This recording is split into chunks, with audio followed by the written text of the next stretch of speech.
And that's why you should never lick a lollipop after you've put it in the light socket. So this is Tuesday, September 25th. My advanced class. If you're in the regular classes, you should not be watching this one. 1, you won't understand it. 2, the story today would probably pull your hair off. So we can book report due in 8 days, which means 1 week from tonight you're going to cry yourself to sleep. Positive peer pressure, alliteration. What I'm going to do is any class next Wednesday that has every kid turn in the book report, I'm going to give them candy.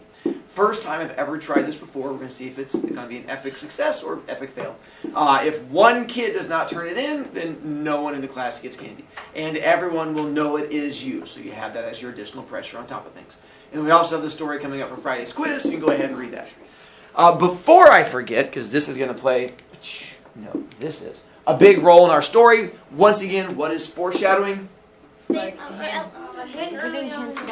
Good job, John. The hints early on in the story. And so, I know, I go back and forth. I like to keep you guys on your toes. It confuses you and makes me happy. And so I wasn't sure either until you guys all just sort of like raise your hands and stare at me. And I guess we're going to do a calling on kids thing. And so the foreshadowing is the clues in the story to help figure out the ending of it.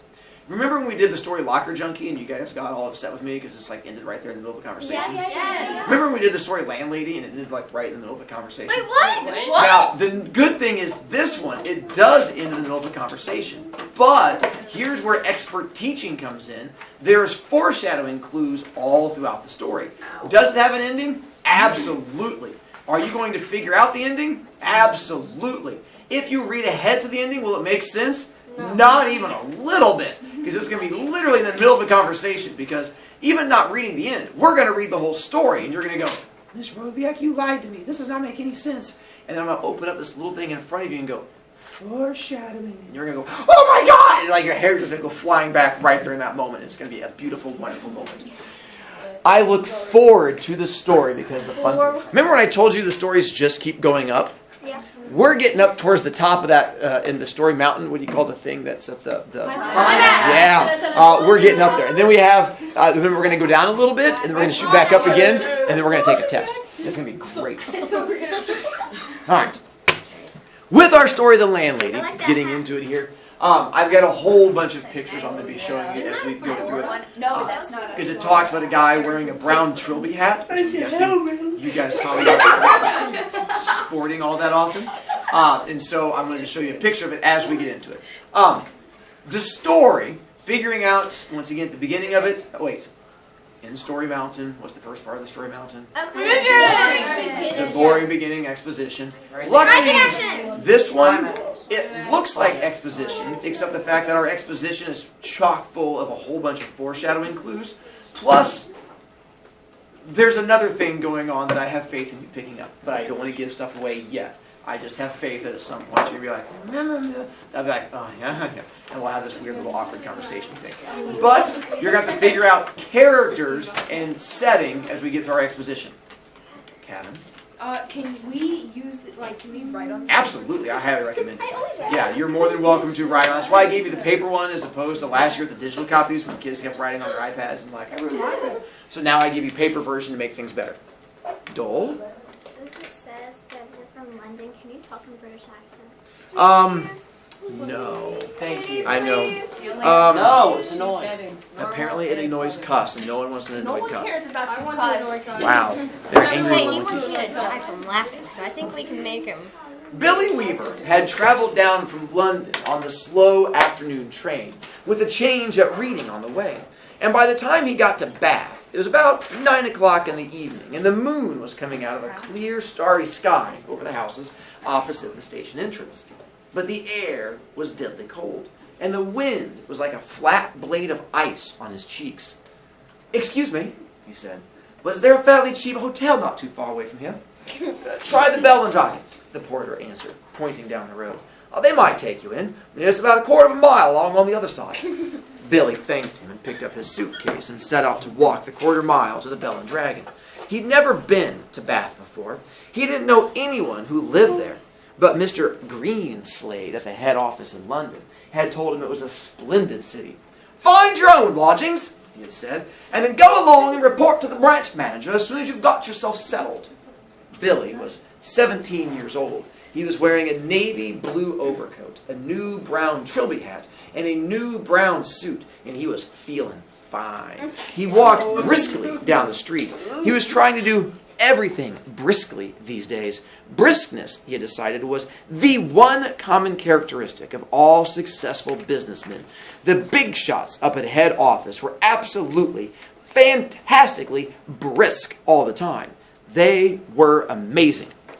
Quick pause. A brisk pause. We have a main character. Who's our main character? Billy Weaver. How old is Billy? 17. 17. Where is it taking place? Bath.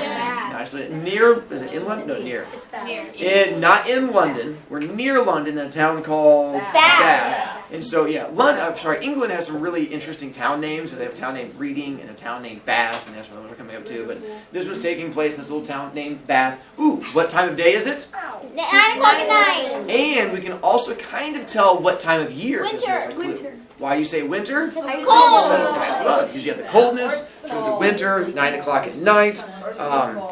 They don't really come all the way out and tell it to you, but essentially Billy was working for a new company, and he's traveling from like one location to another for this company. But he's only 17. Right, because they're like, you get to drink when you're younger and you get to start working when you're younger. So apparently at 17, he's out in like the working world and doing like a working kid thing. And so he's traveling as a kid or as a businessman from one company thing to another. Oh, and where is it that, do you guys know what a porter is at a station? No. Sort of. Like a... Isn't it like ticket where you like drop Not a ticket seller, but a good. the person? Yeah. Like so, where Awful. you get all your. It's like it's like the person and yeah. It is a person. You've nailed it so far. Kimps? Like the person that gives you all your stuff back off the train, or like. Not bad. Yeah, they carry your stuff. Like transport means to carry. A porter carries your stuff. Like a bellhop. Like a bellhop, yeah. When they get off, they're like, tuk, tuk, tuk, and they carry your stuff for them. The porter comes up and he's like, hey, is there a place to stay around here? And where the porter tell him to go is like the name of those. Bell and Dragon. How do I forget? Bell and Dragon. I wish I went to a hotel called the Bell and Dragon. He says, down the way, there's a place called the Bell and Dragon. All right, so now he's walking there because they didn't have Uber back then, because we're going to find out it was a long time ago. It was pre-Uber. Were there dinosaurs? Just about. There were no shops in this wide street that he was walking along. Only a line of tall houses on each side. All of them identical. They had porches and pillars and 4 or 5 steps going up to their front doors. And it was obvious that once upon a time, they'd been very swanky residences. But now, you guys know what swanky means? Fancy. I'm kind of swanky on the weekends. In the darkness, he could see that the paint was peeling from the woodwork on their doors and windows, and that the handsome white facades were cracked and blotchy from neglect. Suddenly, in a downstairs window that was brilliantly illuminated by a street lamp not 6 yards away, Billy caught sight of a printed notice propped up against the glass in one of the upper panes. It said, bed and breakfast. There was a vase of flowers, tall and beautiful, standing just underneath the notice. He stopped walking. He moved a bit closer. Green curtains, some sort of velvety material, were hanging down on either side of the window. The flowers looked wonderful beside them. He went right up and peered through the glass into the room. And the first thing he saw was a bright fire burning in the hearth. On the carpet, in front of the fire, a pretty little dachshund was curled up asleep with its nose tucked into its belly. The room itself, so far as he could see in the half-darkness, was filled with pleasant furniture. There was a baby grand piano and a big sofa and several plump armchairs, and in one corner he spotted a large parrot in a cage. Animals were usually a good sign in a place like this, Billy told himself. And all in all, it looked to him as though it would be a pretty decent house to stay in. Certainly, it'd be more comfortable than the Bell and Dragon. A couple things. Hang on. Good sign. All right. One, do you guys know what a bed and breakfast is? Yes, it's like Dull. it's like kind of like a hotel, except it's like a little house in the neighborhood. Like there's one on my way to piano, and it's called the Ivy House, and it's supposed to be haunted. But it's like where you stay just for like a couple nights, and they give you breakfast. But it's like small, a hotel, but it's in a person's house. Yeah. You can sort of like rent out part of your house. If you go over to Conner Prairie, right across from Conner Prairie, there's this big like farmhouse. That's a big green one, and that's a bed and breakfast here in Fishers. And so you can go and stay there, and as opposed to going to a hotel, you're staying in a person's house. It's weird. That sounds really creepy. Well, the idea is that that's what they do. So it's a more homey environment. If you're traveling all the time and you don't want like the sterile idea of being in a hotel, you get to sort of like stay with a family where you get to like hang out with people and you get to have dinner around like a dinner table and stuff like that. And so they're usually more expensive because you get to sleep in like a nice cozy bed or have like pets running around and stuff like that. And it's supposed to make you feel more connected. No. So that's what he's talking about here. It'd be nice to stay in one of those as opposed to a hotel because this is a 17-year-old kid who's been out traveling. He feels bad, stuff like that. Maul. For a second, I thought it said carrot in a cage. Yeah, that's a whole different house. Susis? Nothing, we're good. His line where he says, animals were usually a good sign in a place like this. Why would animals be a good sign in a place like this? Awful. It means like they like take care of their animals. It means like it's There you go. So if they can take care of animals, they should hopefully be able to take care of a person. And so they have 2 animals in there. Well, if you don't know what a dachshund is, that's a dachshund. And then apparently they have a carrot in a cage. And so that's, you don't want your carrots getting loose and just running around. So it makes more sense. Especially the carrots that talk to you. So from there, now he has to make that decision. What do you call it when you have to make a decision in the story? And now he's like, do I go on to the Bell and Dragon, which has an awesome name, or do I stay at this bed and breakfast, which has awesome little pets? They're all adorable. On the other hand, a pub would be more congenial than a boarding house, which means happy, friendly, outgoing. There'd be beer and darts in the evenings and lots of people to talk to, and it would probably be a good bit cheaper too. He'd stayed a couple of nights in a pub once before, and he had liked it. Because a lot of times the hotels were above like a restaurant. So the pub doesn't just mean like bar, because like a restaurant that used to back. This is taking place like in the 1940s, 50s, and so you'd have like a restaurant, and like above it would be like a place where you could stay. And he liked it. He'd never stayed in any boarding houses, and to be perfectly honest, he was a tiny bit frightened of them. The name itself conjured up images of watery cabbage and greedy landladies and a powerful smell of fish in the living room.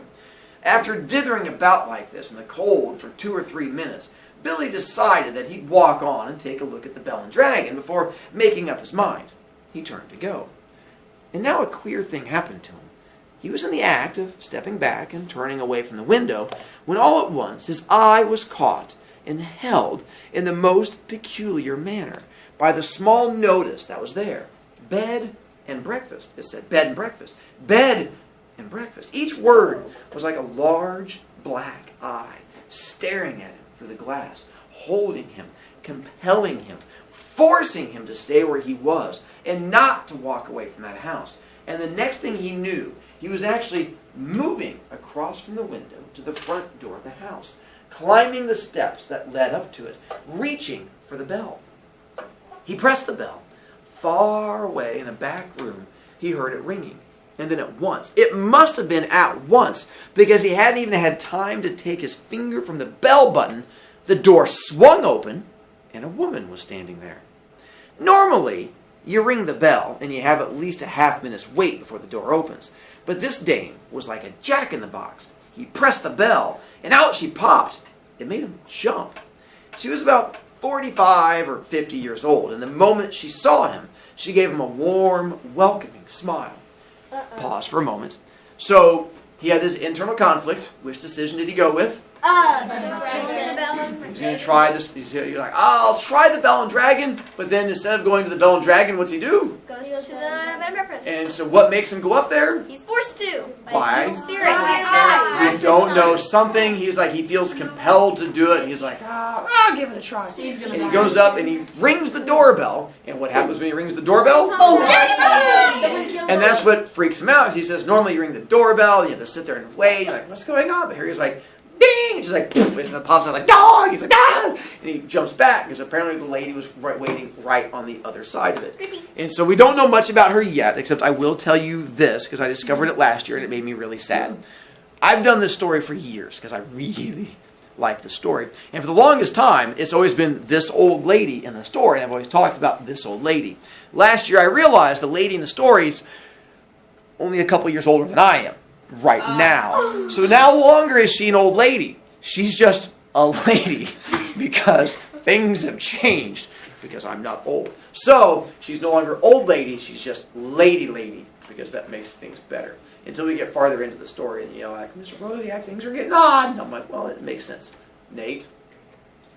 So so the reason he went in there's just like some sort of guy really, really far away is just screaming, "The power of bed and breakfast compels you." Something like that. Samantha? Is he gonna die? Yes. You seem, way too excited about that idea. In the story, no, he does not die in our story. I'm sorry. In the story. In everything we read, he is not going to die. I'm sorry. I want him to. Please come in. So that's not wrong. I went all Cooper on that one. I'm not sure I can do her in a British accent. Please come in, she said pleasantly. She stepped aside, holding the door wide open, and Billy found himself automatically starting forward into the house. The compulsion, or more accurately, the desire to follow after her into that house was extraordinarily strong. I saw the notice in the window, he said, holding himself back. Yes, I know. I was wondering about a room. It's all ready for you, my dear, she said. She had a round pink face and very gentle blue eyes. I was on my way to the Bell and Dragon, Billy told her, but the notice in your window just happened to catch my eye. My dear boy, why don't you come in out of the cold? How much do you charge? 5 and 6 pence a night, including breakfast. That was fantastically cheap. It was less than half of what he'd been willing to pay. If that is too much, then perhaps I can reduce it just a tiny bit. Do you desire an egg for breakfast? Eggs are expensive at the moment. It'd be 6 pence less without the egg. No, 5 and 6 pence is fine, he answered. I should like very much to stay here. I knew you would. Do come in. She seemed terribly nice. She looked exactly like the mother of one's best school friend, welcoming you into the house to stay for the Christmas holidays. Billy took off his hat, stepped over the threshold. We don't know much about her so far, except that you said she's creepy and all she's doing is being nice. That seems a little judgy so far. His worry about staying here was that it was going to be too expensive. Is it too expensive? No. Not even. And so he's like, even better, because that was the whole reason to not stay there, was it was going to be too much. And he's like, oh, you're even cheaper than I planned on, so that's even better. Millsaps. How much is, how does the currency work? I don't know, because this is 1940s British money, so I have not the slightest idea. 5 and 6 pence translates into some amount of money, which is not too expensive. You know what it translates into? No, I just have a... I thought you were like, I know exactly what that is. Leroy? But so, it says it's 5 to 6 pences, but it's 6 pences for the egg, so that means the room's, pretty much free. Well, no, the room, because it's $5 and 6 pence, or 5 somethings and 6 pence. So you take off the 6 pence, now it's just 5 somethings. Shillings? I have no idea, somethings. Yes? Can I, tries for, Sure. Good luck. All right, and from there. So there's and so far she seems, hopefully, creepy. except for people who say creepy, normal. She's just a lady who has a little overthink. But you're reading it like this. That's how I read. I almost said old lady. Lady voices, young women voices. Let me see. Just hang it at the start, right? She seemed terribly to that. Just hang it there, she said, and let me help you with your coat. There were no other coats or hats in the hall. There were no umbrellas, no walking sticks, nothing. We have it all to ourselves, she said, smiling at him over her shoulder as she led the way upstairs. You see, it isn't very often I have the pleasure of taking a visitor into my little nest. The old girl's slightly dotty, Billy told himself, but at 5 and 6 pence a night, who cares about that? I should have thought you'd be simply swamped with applicants, he said politely. You guys know what slightly dotty means? Creepy, crazy, insane. Yeah, but not like E kind of thing, but like when your grandma's like, here's another slice of cake, and you're like, I've already had 2. And she's like, you have? Like, that's what dotty means. And so, not like shower door, like, like that's not dotty. It's just like what you can imagine the grandma I was thinking that something I say, I thought you'd be something swamped with applicants. Oh, I am, my dear. I am. Of course I am. But the trouble is, I'm inclined to be just a teeny weeny bit choosy in particular, if you see what I mean. No, I don't. Oh, yeah. But I'm always ready. Everything is always ready, day and night in this house, just on the off chance that an acceptable young gentleman Wait, like what? you will come along.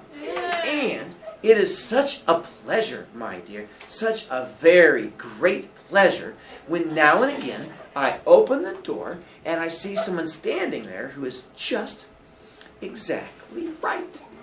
No. She was halfway up the stairs, and she paused with one hand on the stair rail, turning her head and smiling down at him with pale lips. Like you, she added, and her blue eyes traveled slowly all the way down the length of Billy's body to his feet and then up again. A couple things there.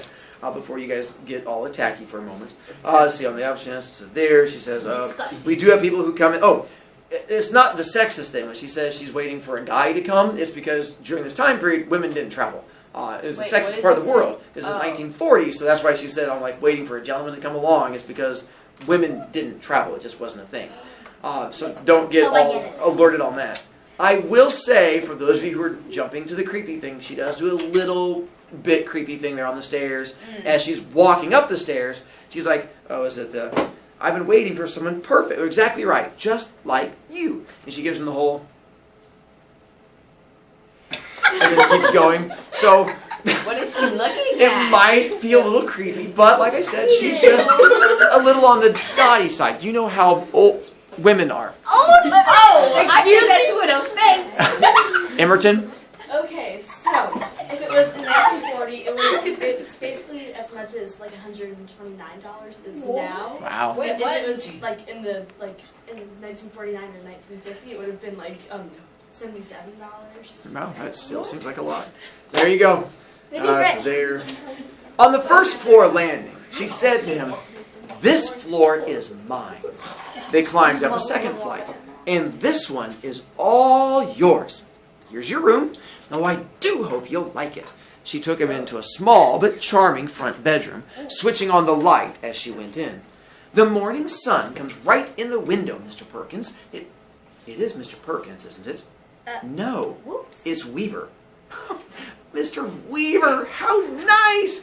I've put a hot water bottle between the sheets to air them out, Mr. Weaver. It's such a comfort to have a heated bottle in a strange bed with clean sheets. Don't you agree? And you may light the gas fire at any time if you feel chilly. The water bottle thing, because that's probably not a thing you're used to. Back before they had like good indoor heating or electric blankets to keep your bed warm at night, they had what's called a hot water bottle. It's like basically a really thick water balloon that you would pour boiling water into, and then you seal it and you put it in the sheets of a bed, and it radiates this heat. The little rubber would help insulate it, and it would heat up a bed. So when you just like snuggle it in the wintertime, it wasn't like a cold bed. Nowadays we have electricity, you plug things and you're like, oh, my heated blanket. But back then a hot water bottle was way. She's like, I already have a hot water bottle already in the bed waiting for you, so you can just go ahead and go straight in there and be comfy. What if it's and not nothing's- water? What's an electric flame? Jaden! There, So loud. see, Because you there, really just thank you. asked Good. for You're like, all right. electric blanket was. Thank you, Billy said. Thank you ever so much. He noticed that the bedspread had been taken off the bed and that the sheets had been neatly turned back on one side, all ready for someone to get in. I'm so glad you appeared, she said, looking earnestly into his face. I was beginning to get worried. Oh, that's all right, Billy answered brightly. You don't have to worry about me. He put his suitcase on the chair and started to open it.